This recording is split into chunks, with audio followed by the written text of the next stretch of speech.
Greetings everyone. In an earlier video we studied graphs that are two colorable. I'm just going to remind you how we did this. So imagine I have a rectangle here and I cross it with another rectangle in such a manner that at every point of intersection there are four segments merging in. So in this case you see 1, 2, 3, 4, and the same here.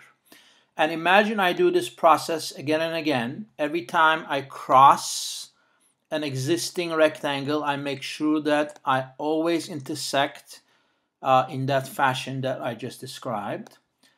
So it turns out that this shape that you have created, this graph that you have created, is always going to be two colorable. So I'm going to demonstrate how it works again. So I color this region black. And at every junction that you see here, imagine the color bleeding into another region like that. And here is another region. It bleeds into here, here, here, and here, and here, and here, and there. So as you can see, you can have a graph like this that is always two colorable. Even though we play with this in a previous video, we never quite explain why this works. So what I want to do is I want to explain a simple reason why this has to be true. So let us start all over again.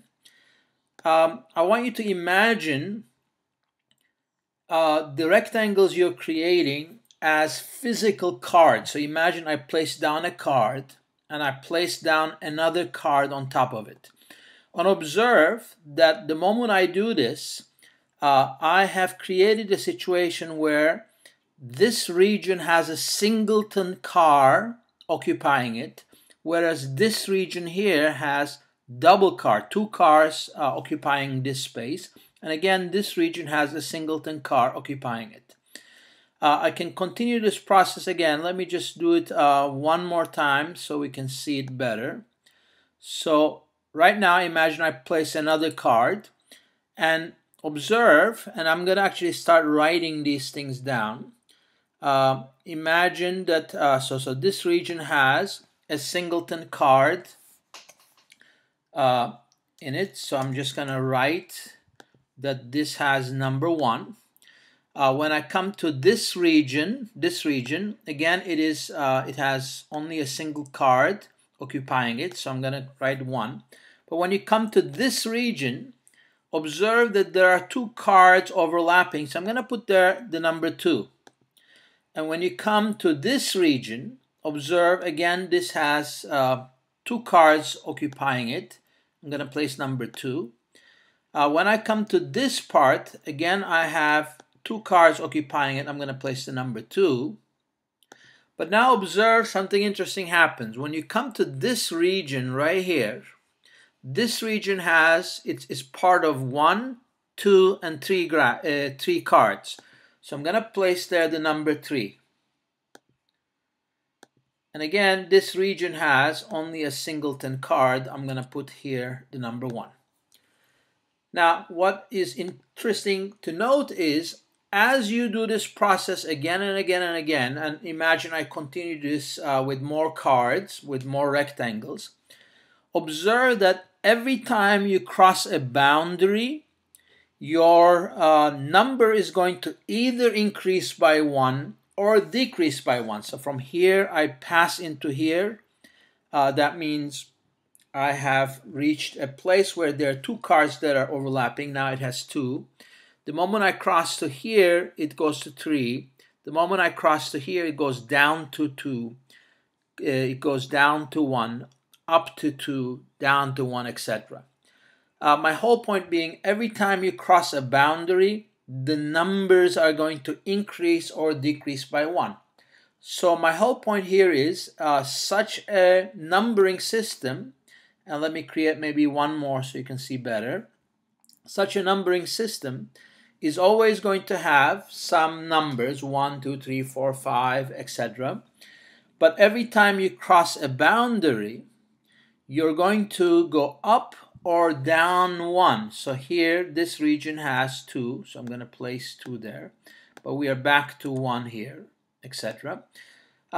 And by the way, you could also number the outer region as having no cards. So I'm going to number that as 0.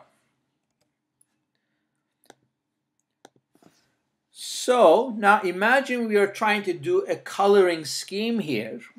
So imagine I gave every odd color a particular color, so let's say black, and every even number another color, let's say white.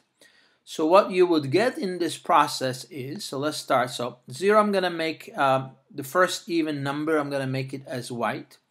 But I go to the black region here, number 1.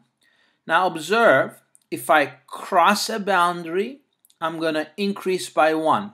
So this is going to be naturally another color, a second color, which is going to be white. I cross another boundary, it is going to be black. I cross another boundary is 2, cross another boundary is 2, cross another boundary is 1, and cross another boundary, it is 1. Cross another boundary 2, cross another boundary 1. So observe, in this fashion, you really need no more than 2 colors, because all the numbers you're going to have are going to be either odd or even. And every time you cross a boundary, you're going to go from one color to the other. So it doesn't matter how complicated a shape you end up creating. So we could really create a very complicated shape if you wish. This is always going to be 2 colorable. So here is, let's have a good go at it. So I'm going to create a very complicated diagram here, always making sure that I cross in the manner described. Observe, the scheme we described allows islands to also appear. Imagine I put a card here that is not touching any other, aside from the fact that it's on top of another card. So this kind of an island structure is going to be allowed. And by the way, there's nothing sacred about the shape rectangle. I could actually easily make a shape, an oval shape or a circle shape. So just to make the diagram more interesting, I'm going to create other shapes. And observe, at a junction, at an intersection, again, I have 4 segments merging. So this kind of a cross section is totally allowed. I'm going to create a circle, another circle within it, another circle within it. Maybe we create a couple of these type of shapes. But the point is, this scheme that this numbering scheme that we just described is going to allow, no matter how complicated a diagram you create, you're always going to be numbering things, odd and even numbers. And every time you cross a boundary, you'll notice that you're going to have to go from an odd to even or an even to odd. Thus, you could always color those black and white. So let's have a go at it. So I'm going to start with this region as black.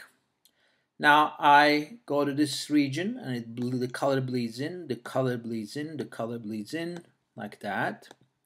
And I come to here, and I come to here, I come to here. It's very important you do this in some kind of a logical order. That's why I like this idea of the color sort of bleeding into the region, so it gives you a sense of progression. That way you could have a good sense which direction to go and which regions to fill next. Observe, this island can have its own black color because it's bounded by a white region. So here, this is black, bleed in, bleed in, bleed in, bleed in, and you have a fairly complicated diagram here that is completely 2-colored, as you can see. This is sort of the principle behind op art. Op art is when you're creating art using only 2 colors, normally black and white, and this is the principle behind that. I hope you enjoyed and this gave you some ideas. Take care.